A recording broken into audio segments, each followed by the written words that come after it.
Hey friends, hope you're doing well this week.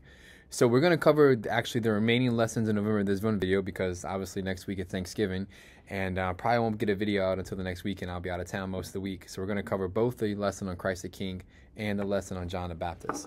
So first, this upcoming lesson is on Christ the King, which is your blue one right here. And this is really cool because this Sunday, that would be November 20th, is the Solemnity of Christ the King. So this is the feast day that we are celebrating, which is really neat.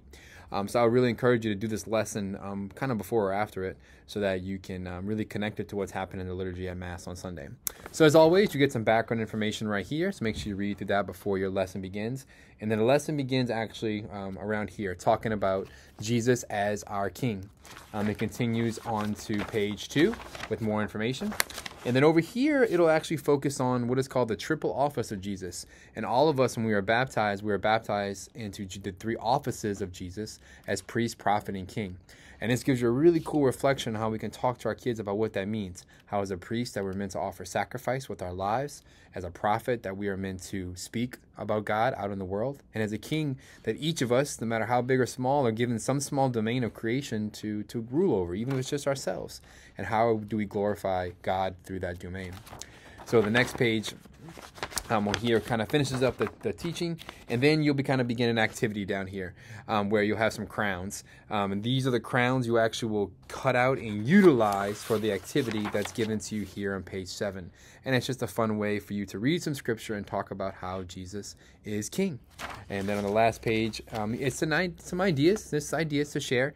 We talked about a lot of what we do is incorporating the liturgy into your daily life at home. And this gives you some ideas on how to incorporate this feast day of Jesus Christ, King of the universe, that we celebrate this Sunday, into your home. So check it out. It's got some good stuff on there.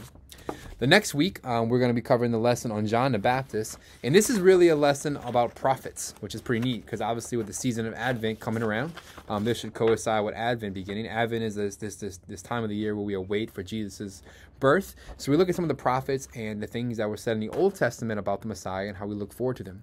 So again, you have your parent information right here. Please read that before you do the lesson with your kiddos.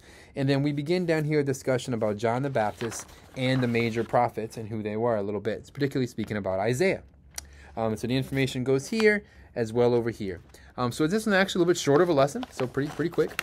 And then at the bottom, you'll have your options for you to do with your kiddos. Now, this recommends for your older saints, so we can do that 3rd and 4th graders. And then you have the megaphone activity over here for your younger saints. I would encourage you to do both. I think the kids will enjoy doing both of them. So the Prophet Pairs Tag game is pretty cool. So the idea here is that you and your kids will get a Bible, and then you will read the Old Testament scripture right here, and then you will try to link it with what New Testament fulfillment was found in Jesus' life. So you can draw a line, or you can cut them out, or however creative you want to be. The megaphones, or these guys, is simply what it is. You cut it out, you color it, decorate it, and now your kids have a megaphone to walk around the house talking about the good news that Jesus Christ is coming. So you're welcome. I gave you swords, shields, and now megaphones. You can thank me later. So check these out. Cool ways to apply the lessons. The answers to the Prophet Pair game is actually in your book. It's at the very bottom down here. It's funny. You got to look in a mirror and read it upside down, I think it says. So you can try and figure that one out. But yeah, they'll be pretty clear in the Bible. And then finally, remember the last thing in your packet was the Advent activities. So Advent begins next Sunday. That is November 27th, the Sunday after Thanksgiving.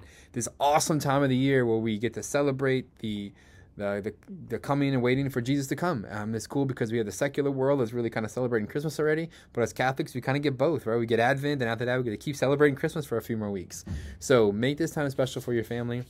This one here is not a lesson that you need to do with your kiddos. It's just a set of options, some activities that you could utilize with your families, and I really, really encourage you to read through this before next Sunday. Pick a few things that you want to do with your kids and make this season of Advent extra special. As I will email out next week and just miss a quick update, but this lesson video will cover all the remaining lessons, and then I'll see you again in person in December. But check the rest of this email for more information about all the cool things we have coming up. Thanks and God bless. Keep making those saints.